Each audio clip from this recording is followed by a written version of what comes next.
wastage, the effect on retail, poor old David Jones, all of those things that do come out in the media, talking about the impacts of the carbon tax as opposed to a carbon pricing plan. We're being told by Tony and Barney that it's being imposed upon us. Can the panel give us an indication? You have the community forum tonight. I unfortunately can't be there. What sort of an understanding are you getting of the understanding of the community of what they need to do to start taking their own action from that bottom up, rather than, and I mean this is a great group here of a whole bunch of like-minded people from industry and education and many other sectors of the community, but what about mum and dad at home? What about families? Are you getting an understanding that they know what they need to do themselves? And we'll just take this final question over here. Jo Kane from Becker. There's a messaging at the moment around industry paying, so the big polluter pays. Do you think there's a risk that that's damaging the relationship of the community, the broader public with industry? That it's perhaps taking the responsibility away from the average household in that they may believe that industry and the big polluters will pay, so perhaps creating disengagement? That's great, and that links back to there. We have the question on resilience. How much does the community understand, and is there a tendency to put it all back to the big polluters? And if I could just add one more, the thing that you hear on commercial radio all the time is CO2 is our friend. It's a carbon dioxide. That seems to be an indicator that what you're about to hear is different from what you'd hear from the Climate Commission. They say that, oh, well, you know, one volcano explodes and we saw your graph and that'll undo all the work that we're doing here in Australia. The planet's warming not because of greenhouse gas emissions but because it always warmed again. You had a graph on that. But the big one you hear is there's no point doing anything until China and India do something, and they're doing absolutely nothing. So that's what they say.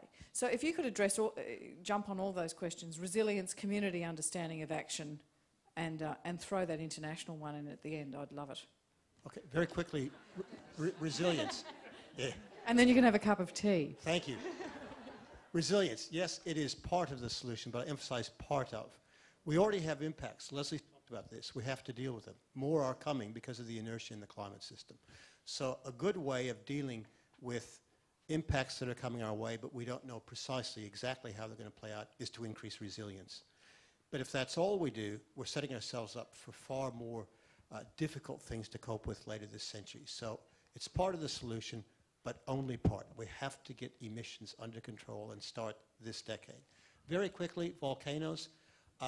Yes, they're a natural part of the system. They do emit some CO2, but to give you an idea, humans now emit about 130 times more CO2 per annum than volcanoes, including Eyjafjallajökull, which is the Icelandic volcano, infinitesimally small compared to human volcanoes.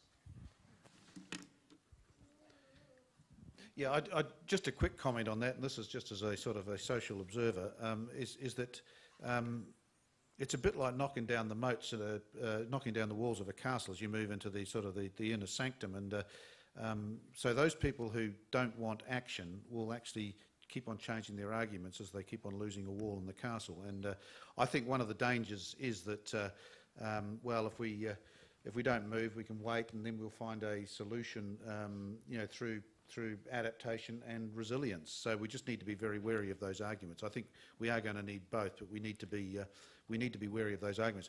The big polluters thing, I have to say, as a businessman, it sounds like a bit of a pejorative, and you know, frankly, I think it's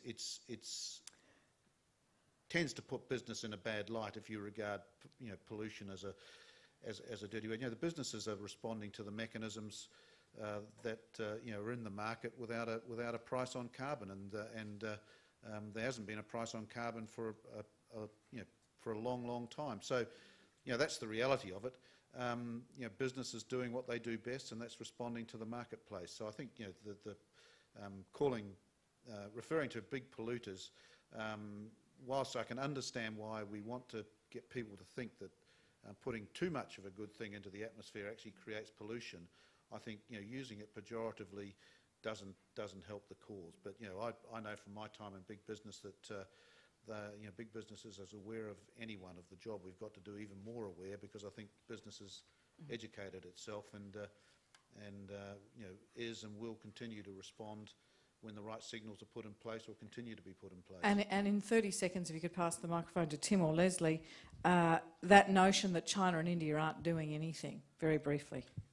It's just wrong. It's a lie, and I don't know how you deal with people who lie continuously in the media. You know, but all the lies are bent to one end. It's that we don't need to do anything. There's no point doing anything because is what you'll always hear. And I think that, you know, for the science at least we have the peer review process. We need people to take a cool, calm look at what's happening internationally, and you see that China's making great efforts to reduce its emission intensity. It's not reducing its overall emissions yet because it's got 1 billion people that need to reach some level of affluence, some level of comfort in their lives, and we can't expect them to. But what we can expect to see is that if we start bending our emissions curve down this decade, the Chinese and Indians, we hope, will follow next decade, and then the rest of the world the decade after. And what makes you confident that they will? Well, you just got to see the efforts that they're taking already to reduce their emissions intensity, which is the first step, right, towards reducing emissions overall. And what does that mean, reducing emissions intensity? It means that for every unit of production that they produce, they use less carbon, emit less carbon. And, you know, their targets are something like 40 to 45%, I think they are, reduction. That is massive. Now, they're putting a huge effort into this. They're becoming the world's biggest wind power and solar users. There's a very big program for nuclear power. You know, they're doing everything they can to reduce that emissions intensity, and I think there's very good hope that that will continue, and the next decade they will move towards reducing emissions overall towards the end of the next decade. Now, you know, the Communist Party of China is self-interested and is run by smart people, by technocrats who understand the problem. Their main motivation is the survival of the Communist Party of China, and they know that if climate change continues to disrupt the fabric of China, they're likely to fall.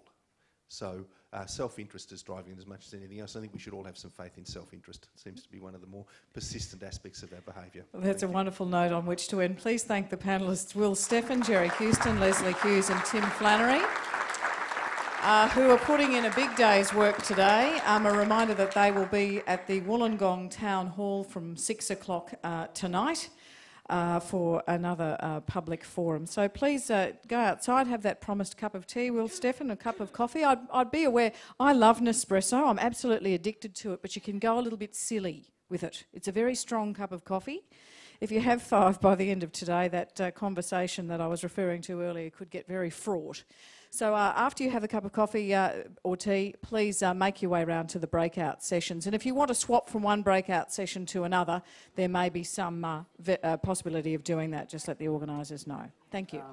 Good afternoon and welcome to the Illawarra Property Council's Chapter Lunch. For those who don't know me, my name is David Lang. I'm a Senior Principal with Cardno and a New South Wales Planning Manager, but also a proud ambassador of the Property Council here in the Illawarra. I'd like to welcome you all here today and thank RDA for the opportunity for the Property Council to be involved in transforming Illawarra Conference by hosting today's Green Communities Lunch event. Before I start, I'd like to call Ellen Fanning up to the mic to give a bit of a 2-minute recap on the last day and a half's proceedings. Ellen, are you there?